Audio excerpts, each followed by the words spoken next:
大家好，欢迎收看港湾 TV。今天是9月10号，也是 BC 省公立学校中小学开学的第一天今天又是格外的天气比较炎热环境部刚才有一个警报，是今天这个温度下午在内陆地区要30度以上，沿海地区也要26、7度，是比平时要高5到10度各分别的地方。那么这个请大家做好防暑降温，那么有些孩子是去学校，也请家长们格外注意留意，尤其是马上秋天就要来临。上个礼拜我做直播的时候，听到 Bonnie Henry 亲口说因为今年的这个疫情在，又加上秋天流感季节，如果流感针能够打的话，是去打，这样对自己有好处，不是说打了这个流感针就可以避免获得新冠病毒，但是可以避免因为你不确定这个症状到底是新冠还是流感，那么这样的话呢，至少可以避免流感带来的让人造成的这种症状类似而引发人们的困惑。所以今年我早上听 News 1130这个1130新闻广播电台说BC 省今年创历史记录的新定了这个流感针我知道我们华人没有这个平时的这个习惯。好，那个卫生厅长已经来了，但是声音没有，很抱歉，声音没有我刚才的那些话呢，我接下来还会说，但是今天声音没有，那怎么办？声音没有，我总觉得这个总算来了，好，谢谢。好，我们关键的时候还是要听数字明天3点钟左右还是书面通知。COVID-19 pandemic in British Columbia next Monday. Dr. Henry and I 下个星期一他们两个还是在这儿维多利亚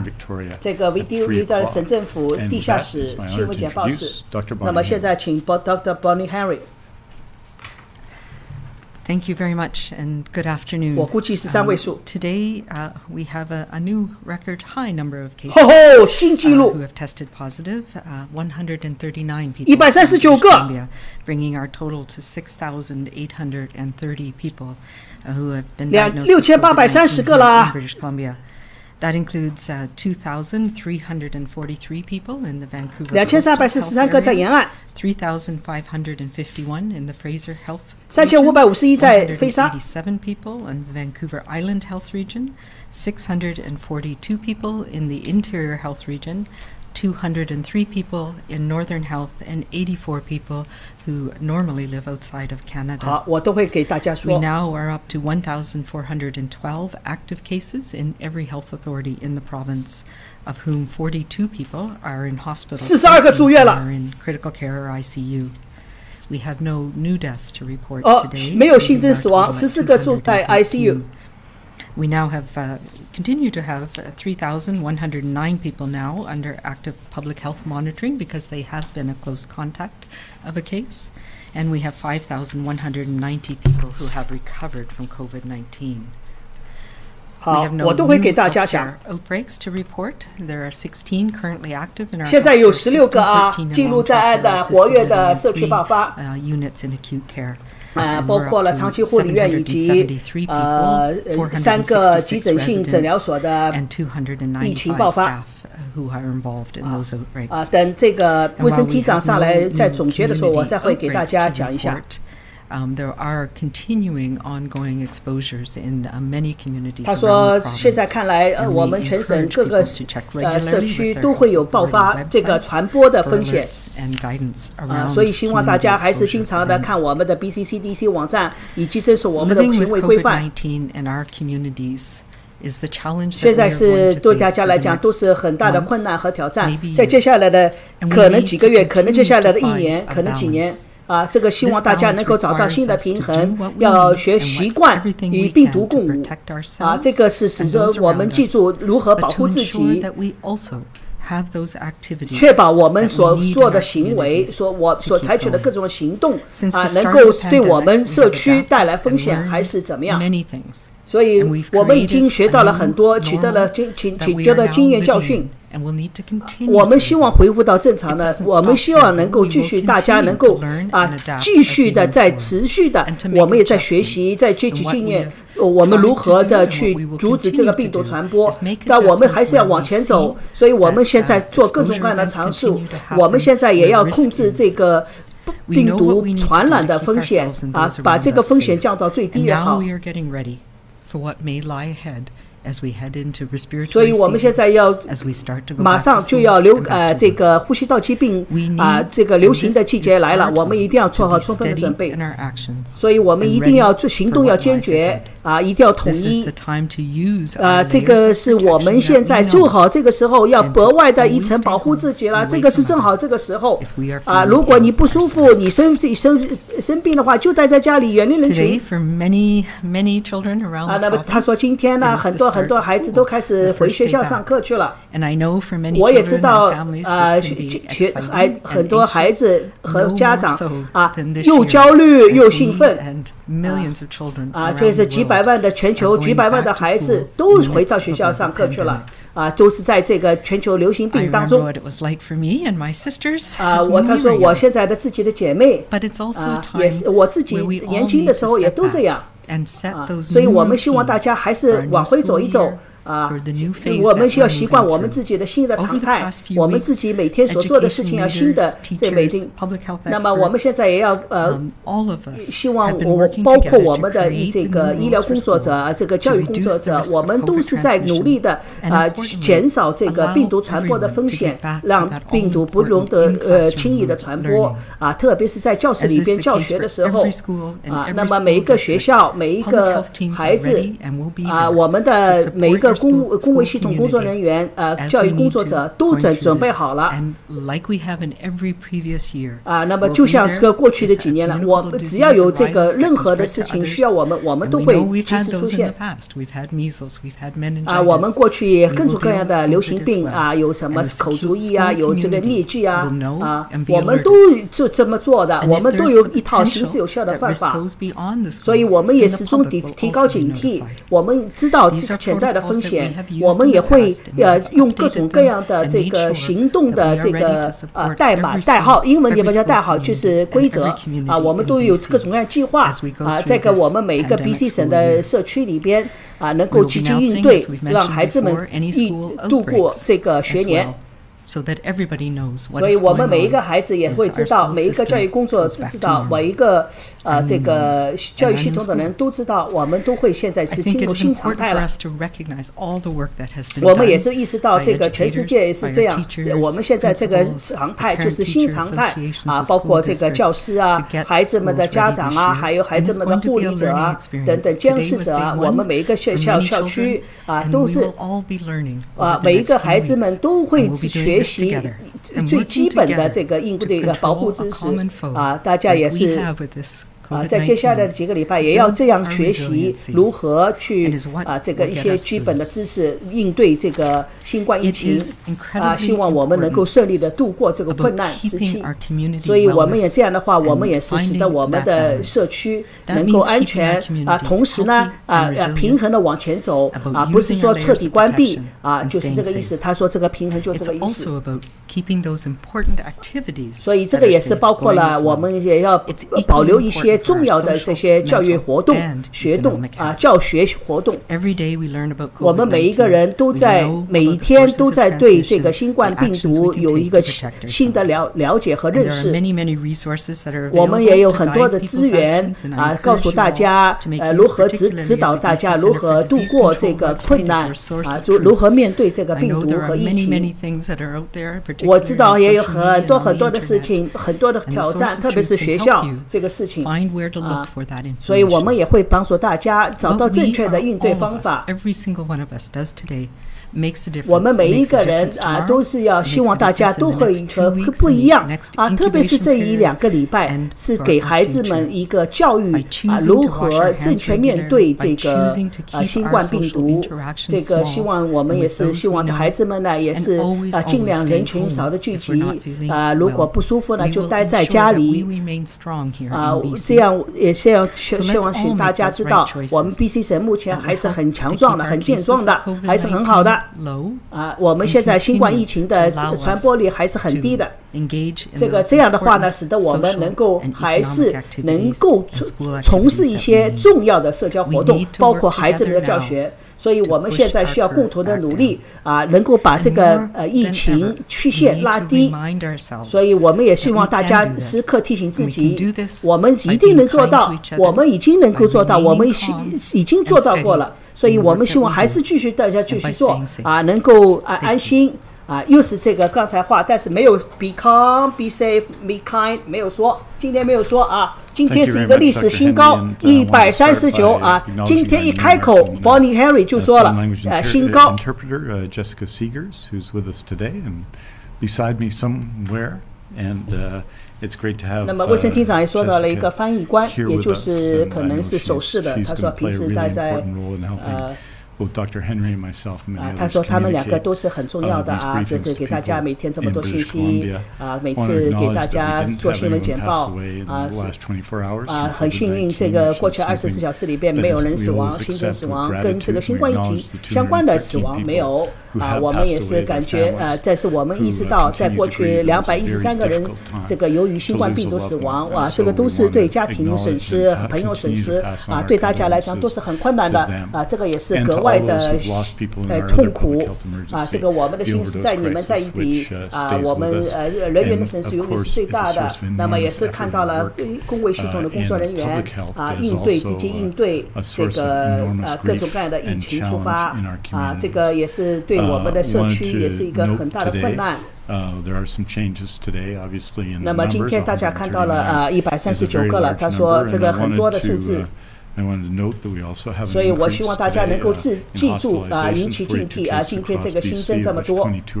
这个而且呢是42个住院里边他又说了22个沿岸12个飞沙12个沿岸等等等等每一个都有现在是42个住院14个重症监护那么在过去24小时里边大家很忙因为已经看看现在记录在就1413个1412个那么他也是说到了这个过去24小时里边有测试5700多个测试了完成5712个测试了完成我们马上就要到了接下来一个周末那么夏天还没完全结束希望大家能够记住这个希望大家在这个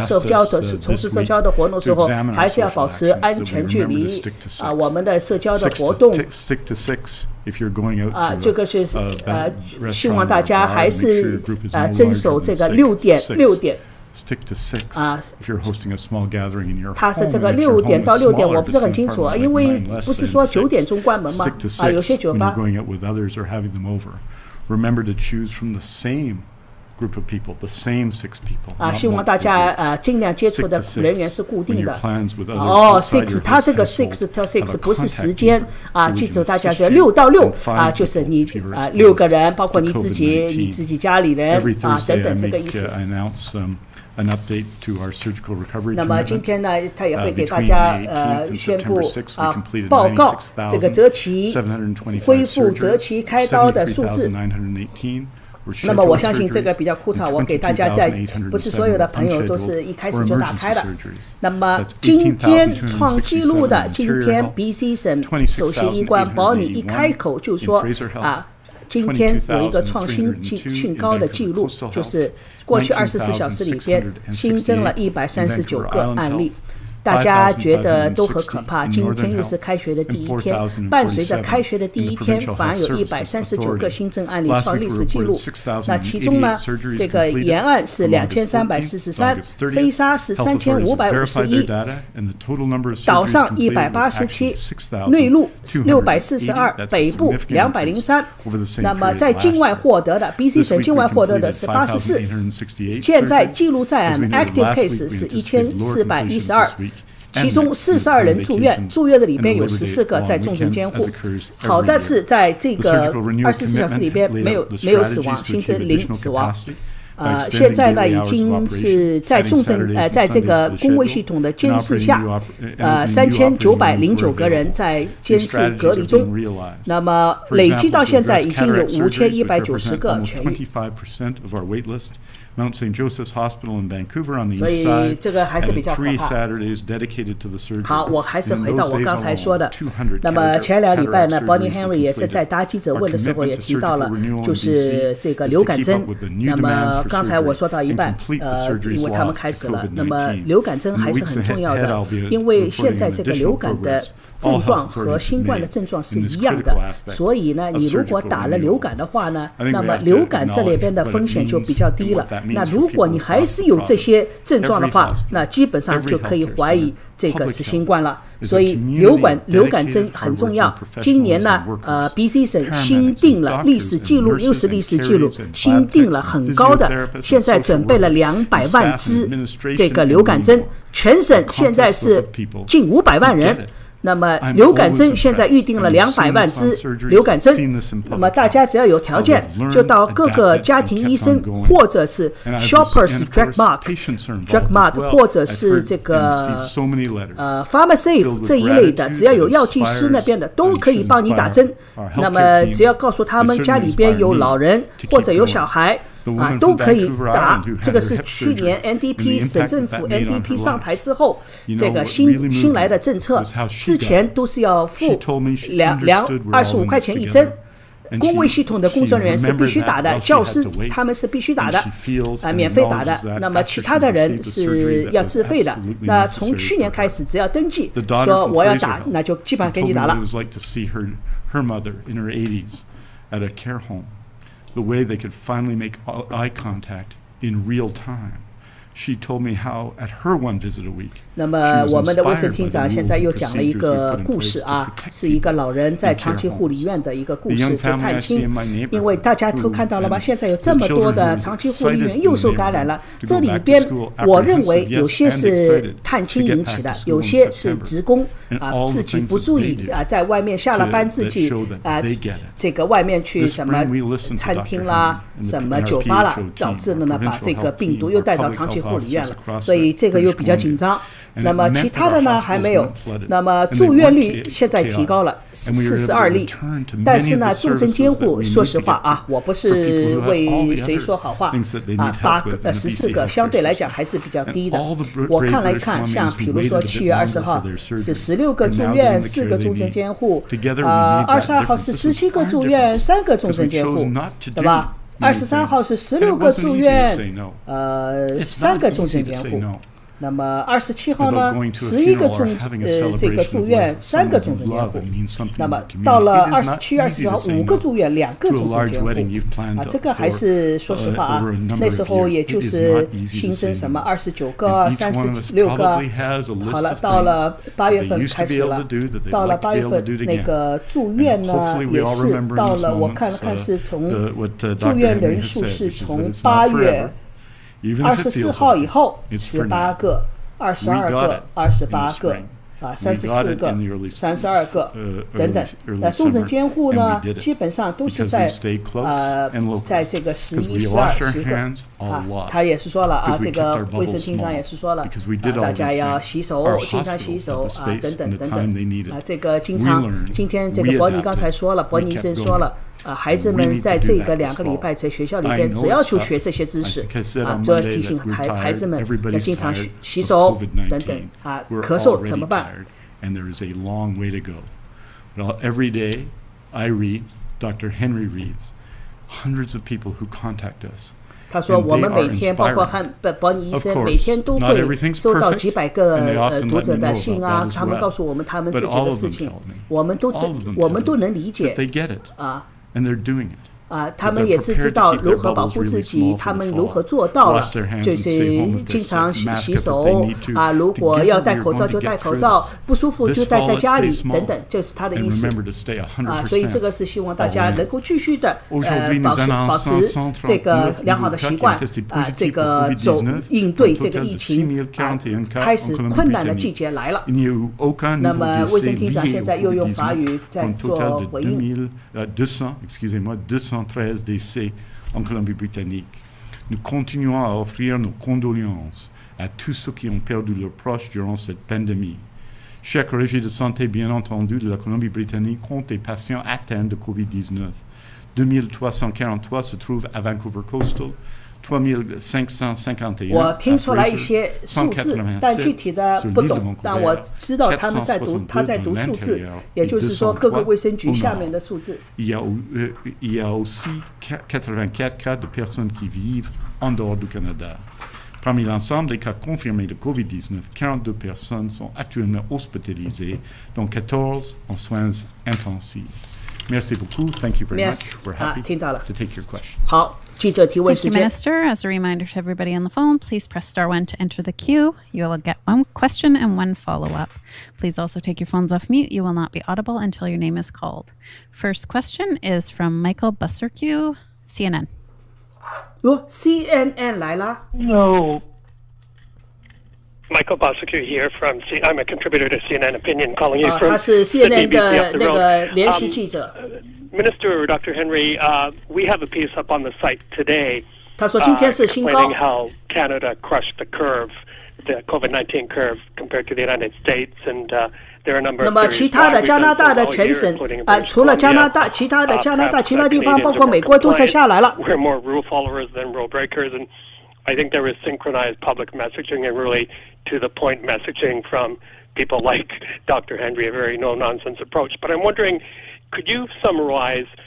how the factors or the one main factor that helped Canada crush that curve compared to the United States? What was done? 他说，请博尼医生谈一谈美国和加拿大应对的不同。 One single factor, but I think you've mentioned a number of them. You know, the fact that we do have a consolidated approach across the country, that we have been through challenges before where we 他说你也知道我们加拿大和美国一样也是经历了很困难的时候时刻。 met regularly very early on and raised 他说我们是每个省的这个医官相互经常性的聚集不是聚集经常的这个聊天讨论这个事情我们每个省我们就是他说也是遵守这个距离卫生距离等等我们都是那么加拿大最重要的我们的公卫系统最重要的他们人们生病不用担心去付费上医院，所以这个是跟美国不一样的。 I also want to say that we have some incredible experts around laboratory testing. 那么他也是说到了，包括这个我们还有就是加拿大又有世界上包括BC 省加拿大都是有世界上最先进的实验室和工作人员这样的话使得我们能够快速的应对我们这个测试这个研发等等，这个都是世界上最领先的，所以这个是我们加拿大和 BC 省不一样。那么他这个卫生厅长又说了，我们的公卫系统的一个事实这个的确跟美国不一样当然美国也是说实话很多人生病不用钱的，因为只要你上班雇主都会帮你做这个付的医疗保险。 than just the fact that there are millions of people in the United States that don't have health insurance. 那么他卫生厅长又说了，他说美国很多人是没有这个医疗保险的。 Steve Brown started to chair our response to COVID-19. All of the health authorities were in the room, including the First Nations. 其实这个呢是怎么说呢？很多人说加拿大的税收高，这个税收高怎么来的？就是这个税收就是用于这些了所以这个是相辅相成的。 is an extraordinarily difficult problem in the world. 那么他也是说到了，因为这个新冠病毒对全球来讲都是一个很困难的一个事情这个是问题很大对每个国家的公卫系统都是一个挑战。我们已经看到了，每天都看到了这些结果。case positive tests like today, 很多看到了，他说今天特别高，139个阳性。It keeps us humble. This is a very difficult challenge. 所以这个是说明了这个我们所面对的困难是很困难的也是要希望我们的公卫系统要经受挑战。I just want to say, with respect to the United States, that 那么对于美国来讲。Dr. Henry talks to our colleagues in Washington State and Alaska all the time, for example. 那么他说那个我们的保尼系统保尼医生也是跟阿拉斯加华盛顿州等等都是有这个经常的通气他们也是做了额外的努力。And what happens in Iran matters here. 所以现在这个全球发生的事情告诉我们，这个病毒远没有结束这个我全球都是一样，全球的没有一个境地。所以他说希望我们全球协同努力所以我们是希望能够包括这个世界卫生组织等等，我们都需要共同的努力，共同的团结，这个去应对这个困难，不单单是加拿大的困难，也不一定是美国的困难。Yes, I do. Thank you for that answer. Also, Minister and Dr. Henry, you might have read today that a group of Canadian border city mayors are calling on the federal government to keep the Canadian-U.S. border closed to non-essential travel until at least next year. 他说今天呢听到了有些市长呼吁联邦政府要求把美加边境关到明年。那么你看看什么时候希望但是呢川普是美国大选那么可能他们需要在大选之前重新开放美加边境。那么他说你个人能不能到渥太华那边去游说这个你们的意见那么他说当然了这个是美加边境是联邦的层面跟我们没有关系他说我们最早的时候我们已经呼吁就是希望能够关闭美加边境不单单是这个华盛顿州人过来把病毒传过来那么我们其实我们还有很多 BC 省的居民他们跟华盛顿州其实紧密很联系他们的家人都是来来回回这个可能是大家走亲访友现在呢是我们也是呼吁联邦政府就是这一部分人让他们允许那么现在我知道他说那么对这些孩子们来讲这个包括或者是大孩子小孩子他们可以但是对他们限制也比较严格但是允许他们来来回回去看那么我们也是希望能够有一些那个例外给这些事情我们也是能够例外的话呢我们也会紧密的观测他们希望他们能够也是检疫自我隔离那么也是允许一天可以2次来回也包括一些生意上的来往能够有些特例但是他说我们始终认为包括走亲访友走亲访友也好这个来回的这个边境的一个走亲访友第二个就是健身这个目的的话他说是的确还是有风险的 Noticing the steady rise in hospitalizations you did note it in your presentation it's the highest number since I think early May or late April 他说今天这个42个住院率从5月份来是最高的5月底到现在来 Are you concerned that trajectory just is a steady upward climb? 那么你认为从145个19到现在的42个你认为是会上升还会下降那么这个住院呢他说是还是要根据每个人的情况不一样他说住院的这个数字还是动态的有些人住院了今天住院了明天又走了回家了可能是整个周末可能也没有医生什么或者怎么样可能就有些人要回去了那就可能周末就下降了 indicators that we do watch very, very carefully. 那么他说住院这个率呢，是我们时刻关注的，也是一个重要指标。Half of the cases are in Fraser Health, where we know there's a bulk of the newer cases, but we're also seeing people in the north, and that's concerning. 那么他也是说的，菲沙卫生局下的这个住院率比较高，但是同时看到了北部卫生局下面也有住院的人数高。And we look at the impact on our health care system. 我们不是单单看一天，我们只看到的这个数字对我们公卫系统的冲击对我们医院的容量的冲击如何这个是我们所关心的。那么我也知道，那么我们还可以很多人还可以来，我们的容量还够的。我们开始看到了很多人为什么生病呢？就是因为这个长期护理院等等，因为的年长者包括这个家庭里边有老年人等等那么这个是对我们来讲就是一个这个有一个警告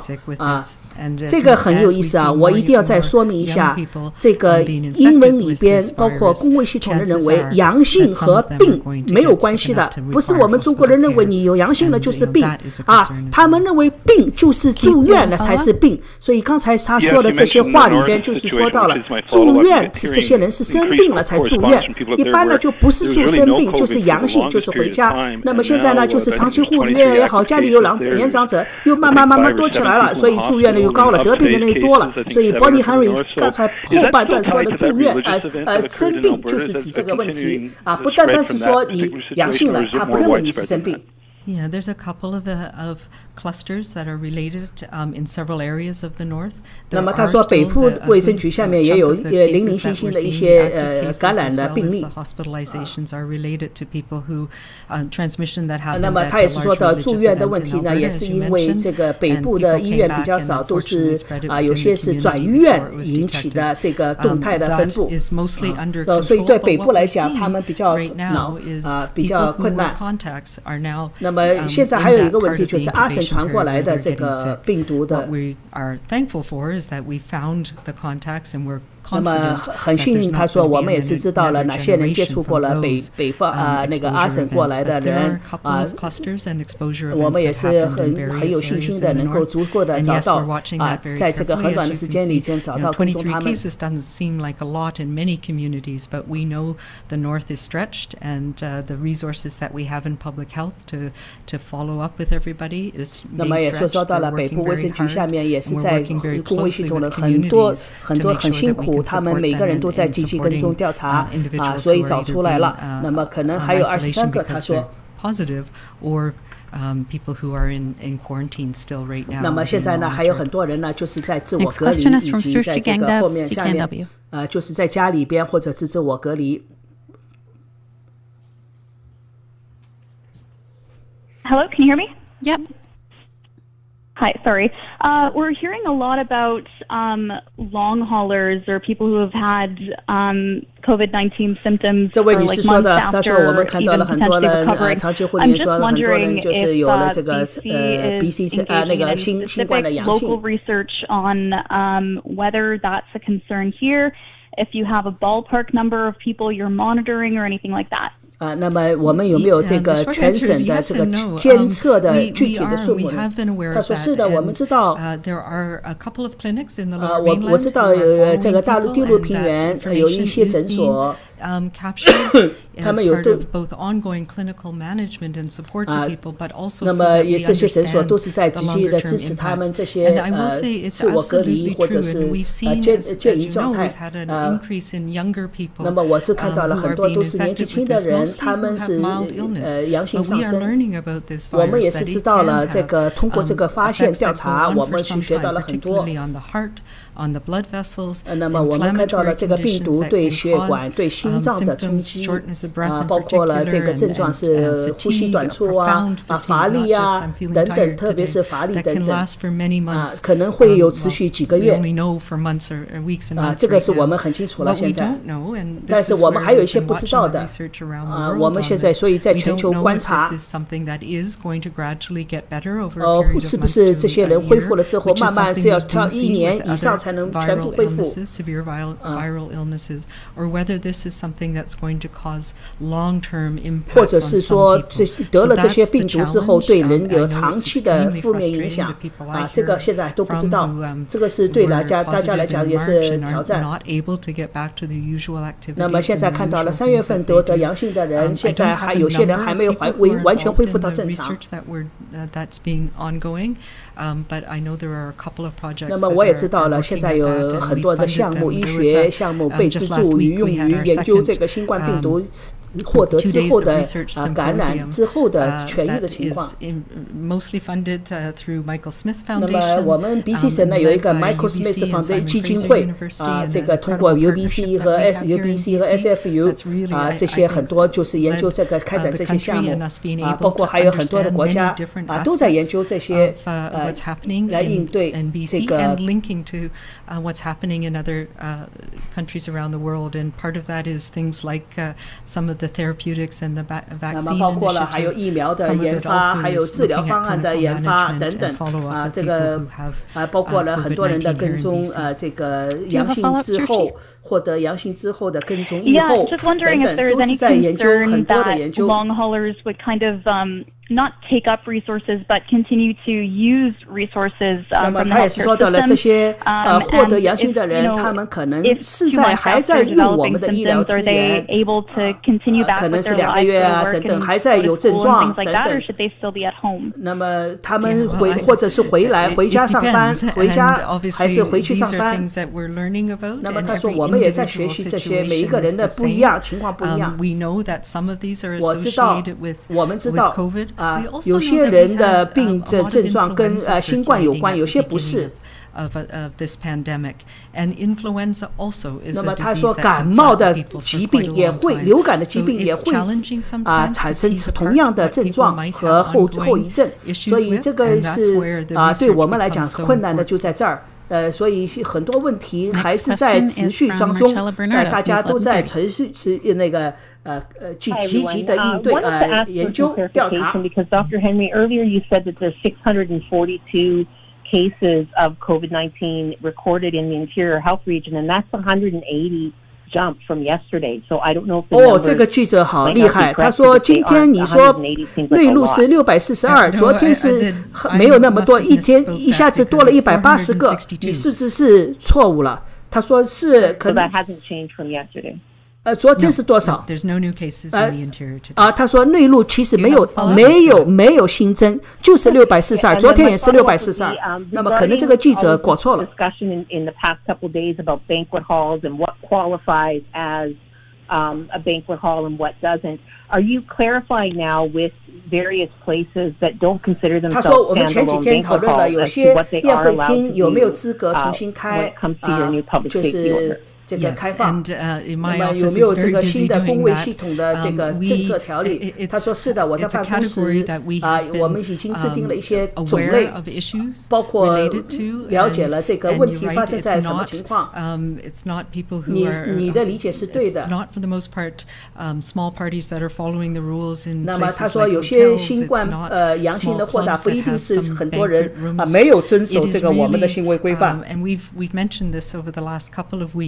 We started to see that there were parties being held. 他说包括几个礼拜前我们都去告诉大家很多 party 就在已经开了，很多人去庆祝活动这些很多的情况导致了这个病毒的传播我们的公卫系统的工作人员也是在积极的和这个执法人员一起给他们警告，给他们提示但是这个还是困难的因为我们的困难就是在如何去跟踪他们。我们也是知道了我们也告诉大家了，只要有这个宴会厅有或者夜总会等等这些有爆发的情况，我们都会及时的报告大家这些也都有，他们都有卫生条例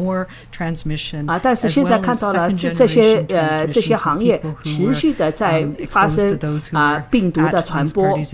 has, and it's taken a tremendous amount of public health time. 那么，所以这些地方导致了我们公卫系统人员花费了很多的时间和精力去管理这些、跟踪这些。around the province,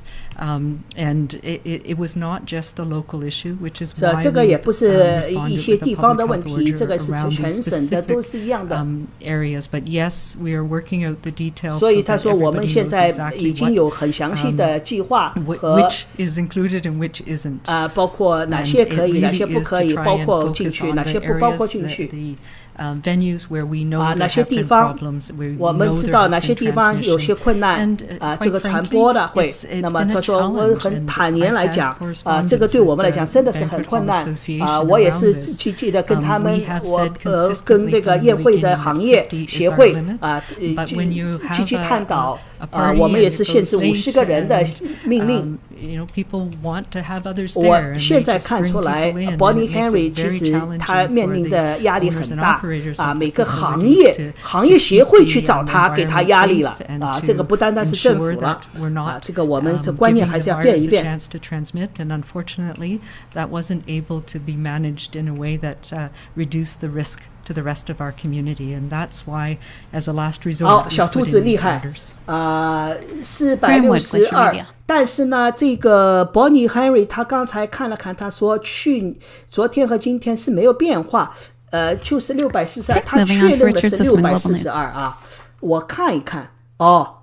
小兔子，你说的对，9月8号是460，厉害，你厉害。9月8号是460，那么很有可能就是说，昨天是增加了2例，但昨天和今天没有变化。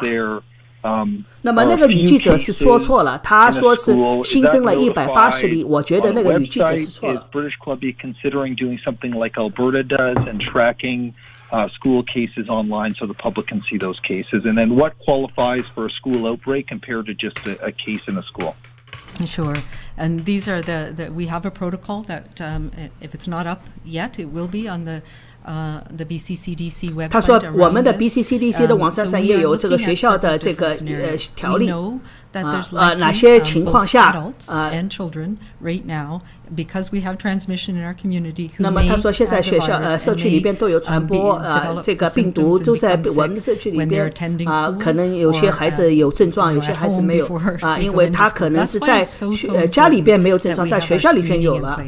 所以我们都考虑到这个症状，这个是很重要的，就是每个孩子上学前之前检查一下自己有没有症状我们也是告诉每一个教育工作者，包括他们老师们也有这样的情况希望避免这个亲密的接触学校里边的环境不一样，我们尽量避免这个病毒的传播And we've seen that in other provinces. 我就看到了其他的省没有看到这个学校里边的突然的爆发情况所以我们现在需要还是要transmission event in the school, 如果学校里边发生了这个爆发的情况或者是传播的情况 that is not considered an outbreak. 还不认为是爆发因为这个他们的医院卫生的不一样 exposure 就是传染了不是 outbreak 是爆发，那么社区的爆发他们定义为只要有1例2例就成为爆发，学校它不是了，它不认为这个是爆发听到了，大家听到了，就是学校里边只要有1例2例不会被宣布为 outbreak 爆发，不是 outbreak 它一个专用术语了因为你一旦称为 outbreak 就是爆发，那么他们有一套相应的措施。那么他也是说到学校里边的话他们会马上调查，那么如果是这个爆发的话，这个学校被宣为爆发的话，整个学校要关掉。那么他说我们会给每一个人都会报告，只要有学校爆发的话一定会让每一个人知道，所以我们会现在我们关注的是措施，卫生措施到位不到位能够尽量的避免。 Dr. Henry, is there a timing for when a school may be closed or a cohort may be required to isolate. 哇，小兔子，你有书面的报告了，厉害啊！我因为还没有看到有一个听语，我替你回答一下。上次 Bonnie Henry 说，这个流感病毒的疫苗呢，本来是9月底就有，今年这个情况比较复杂，而且呢，BC 省又多要了量，所以呢，最快10月上旬，所以请大家留意，自己去找家庭医生。或者是 Shoppers Drug Mart 或者是 PharmaSafe 都可以去问一般只要有疫苗针来了，他们都会有一张纸 flu shot FLUSHOT flu shot， 那你就可以跟他们说我要打就马上就可以打的只要登记一下。We've seen that happen with influenza outbreaks. We've seen that 他也是说到了，就是因为学校其实过去都面对各种各样的病毒的危机什么流感啦，什么口足疫啊，疟疾啊等等他说孩子老师们啊，教学规则者啊，都会有一套行之有效的方案，他们都有这个计划，他们都知道只要有暴露的他们老师们知道怎么做。And those are the things that we want to avoid by making sure that we're doing the right things to prevent that type of scenario from happening. 他说也是避免整个学校都关闭这个看得出来吗？这个之前也有人问过，只要有孩子在这个学校里边被测成阳性了怎么办？王医生回答过说，只要有这个孩子，那么这个小组会每一个人都会被跟踪调查隔离，但是整个学校照常运行这个所以就说了，社区里边只要有两性阳历，他们这个 BCCDC 定义为社区爆发 outbreak， 但是学校里边只要有1例2例的话，它不会定义为学校的 outbreak， 因为所谓的 outbreak， 它这个整个机构都要关闭这个是我个人的理解不用谢 Tim 我也是希望我能够知道有打了，我也告诉大家，所以请大家一定引起重视，能够打疫苗针就是打流感疫苗针，每年还是要今年每年打，不要今年打了明年不打我是希望都打的话，整个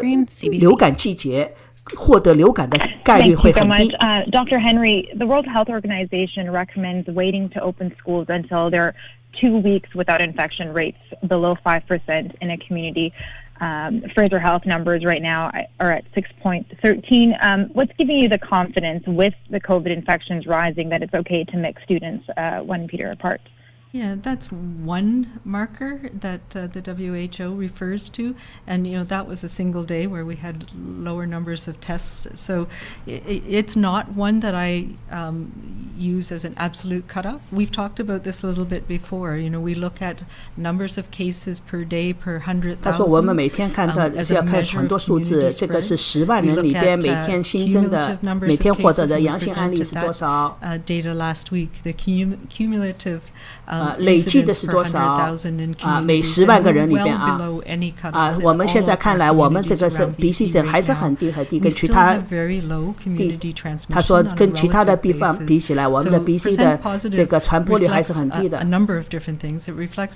这个是表明了很多的事情。他说那么只要是测试呢，一开始的测试主要是只要有症状去测那么这样的话呢，就是测试率就会很高阳性率会高，因为你有症状了一去测基本上都是这个是过去一开始的策略。